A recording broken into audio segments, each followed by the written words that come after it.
Welcome to part 3 of the segmented bowl tutorial. In part 1 we talked about cutting and gluing our segments into rings. Then in part 2 we took those rings and talked about some of the different techniques to flatten them. Both those videos can be found in the description below or in the segmented bowl tutorial. So now that our rings are flattened, in part 3 we're going to talk about gluing these and stacking them together and some of the different techniques for clamping them. So this is the technique that I used to use to do my segmented bowls, and the second half of this video we're going to talk about how I do them now and cover kind of some of the differences and the pros and cons of both techniques, just like we have been throughout the series. So this is my segmented bowl jig, and I've seen a lot of people that have kind of similar designs or concepts online, and the way this one works is that I've got a threaded rod that's secured to the bottom of this piece of wood, all in this frame, and we put our segmented rings on, glue them together, and then we put this part in, and then just tighten this down. And as we tighten that nut down, it's going to pull everything down and give us a nice even pressure so we have no gaps or anything in our rings. Another thing with my design is when we go to put the final, not even the ring, but what's going to be the bottom piece, obviously there can't be a hole in it.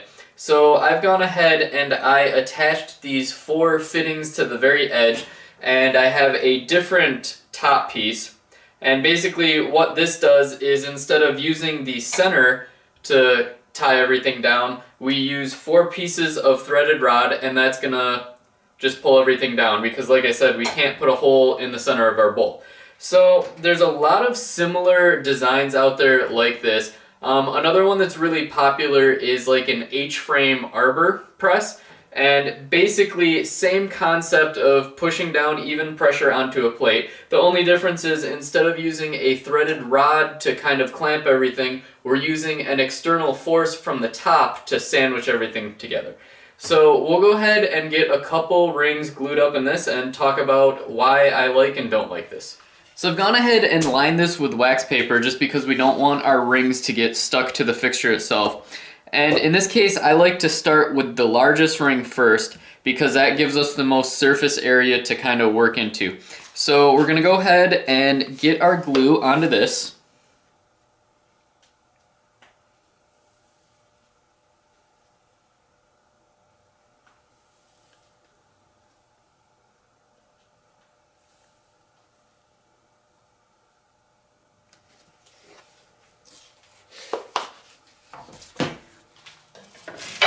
Now we'll go ahead and just spread that glue out a little.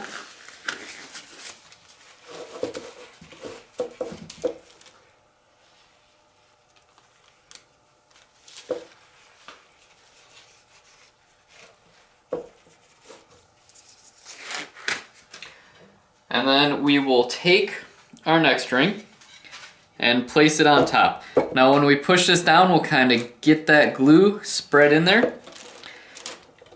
And then we'll make sure our pattern is lined up. Now for all my projects, I just eyeball my centers, because if it looks visually centered now, it's going to look visually centered when the bowl's done. So we've got our rings lined up as far as the gap offset. And now we'll go ahead and put this top part on.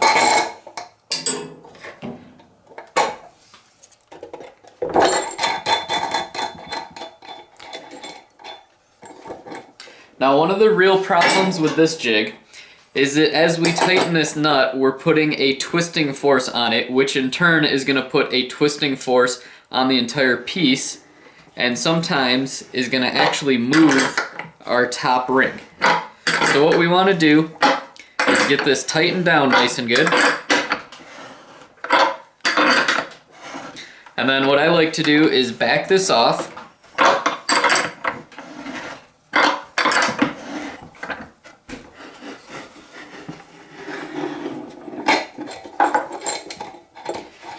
Take this off real quick, and as you can see, our top ring did rotate a little bit on this side.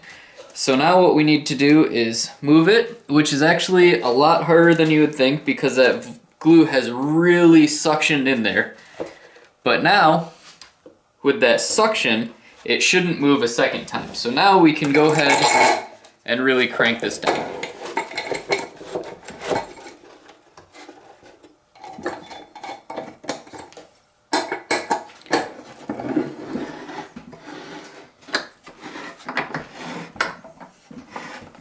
So with this technique, I like to allow about 10 minutes for each ring to kind of tack up, and then I'll go ahead, take this apart, add the next ring. I have an extender for this, so I can get pretty tall with it. So while this dries, we'll go ahead and talk about how I do things now. So the technique I like to use nowadays for doing my segment bowls is actually on the lathe using a pair of coal jaws. So to do this, we actually need to start with the smallest section, and that would be the base. So for my bowls, I like to just use a waste block on a faceplate. We've got a piece of cherry here. If you like to use actual chucks or something like that, you can always just take this piece, put it in a pair of coal jaws, go ahead and put your mortise or tenon in it, and then go ahead and mount this up. But I have already gone ahead and faced this off, and now what we're going to do is put our first ring in a set of coal jaws. And the reason I really like this technique is that the rings are always going to be perfectly centered on our coal jaws, and our coal jaws are always going to be centered on our lathe itself. So you really don't end up with any offset when you meet these two up. You always have perfectly centered rings, and you're always building off something centered. So we'll go ahead and get this glued on. So just like the first technique, all we need to do is apply our glue to our ring.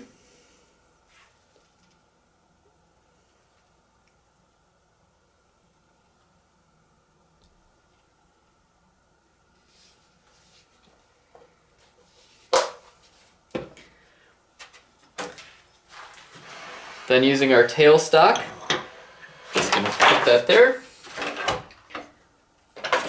Lock this into place. Give this a little spin to get our glue spread. And then we'll just clamp this down with our tailstock.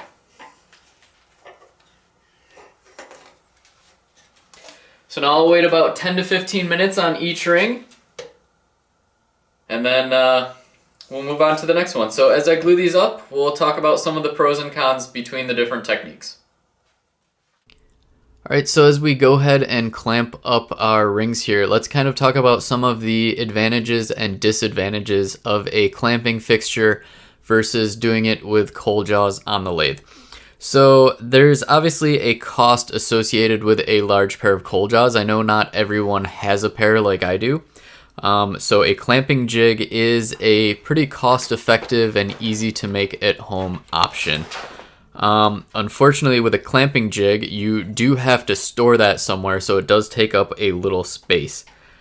One of the advantages of a clamping jig, though, is that it doesn't tie up your lathe. So when we're clamping up a large bowl like this, and it is drying the glue on the lathe, obviously we can't use the lathe for turning, so it does take up some lathe time. One of the huge advantages, and this is mainly why I switched to this technique of using the coal jaws on the lathe, is that it perfectly centers your rings on the ring that you're adding it to. So this is a lot better for alignment. It's also a lot easier to see the alignment of your where your segments meet, those joints.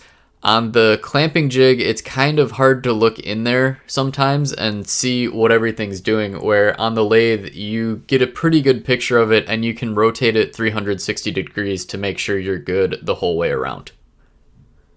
So there's all our rings laid up, glued into place, and clamped down. We're going to let this dry at least overnight, and then when we come back for part 4 of the series, we're going to go over turning and finishing. So if you guys have liked this video and this series so far, please do me a favor and leave a like and a comment, and consider subscribing if you haven't already. Thanks for watching.